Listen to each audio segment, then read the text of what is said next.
Margaret Brennan, host of Face the Nation, with me now. Margaret, the president insists he's not changing his story about that $130,000 he reimbursed his attorney to pay off Stormy Daniels. Is there really a White House strategy on all this? And what was the reaction to Giuliani apparently going off script with Sean Hannity?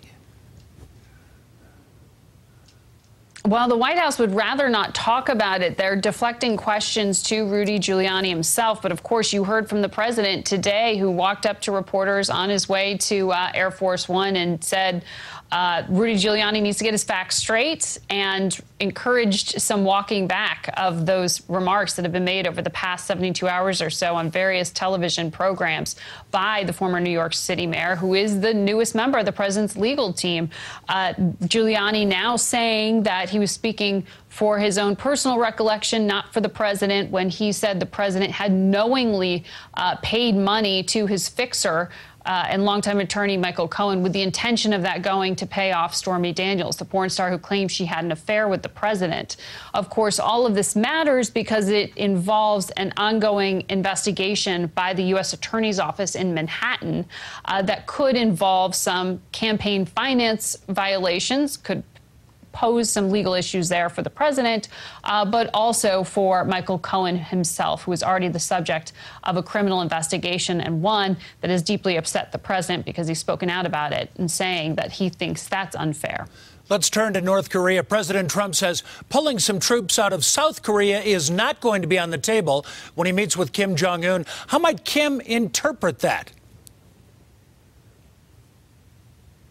Well, this was a report that the Pentagon, the White House, the State Department all quickly and strongly tried to squash because they don't want to go into a negotiation with Kim Jong-un looking like they're taking themselves out of a position of strength and offering up a big concession, which would be to draw down the number of U.S. forces on what is the most heavily guarded border in the world between North and South Korea. Remember, the U.S. has a significant military presence there.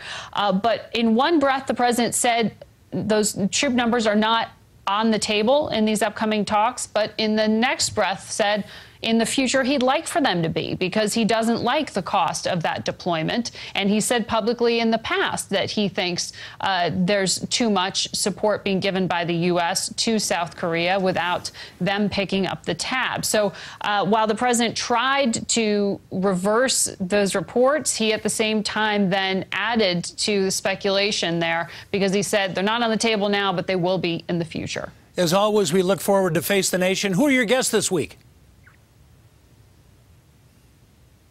Well, we are going to have former CIA and NSA Director Michael Hayden, who just wrote a new book talking about what he really describes as a crisis in the U.S. intelligence community and national security community.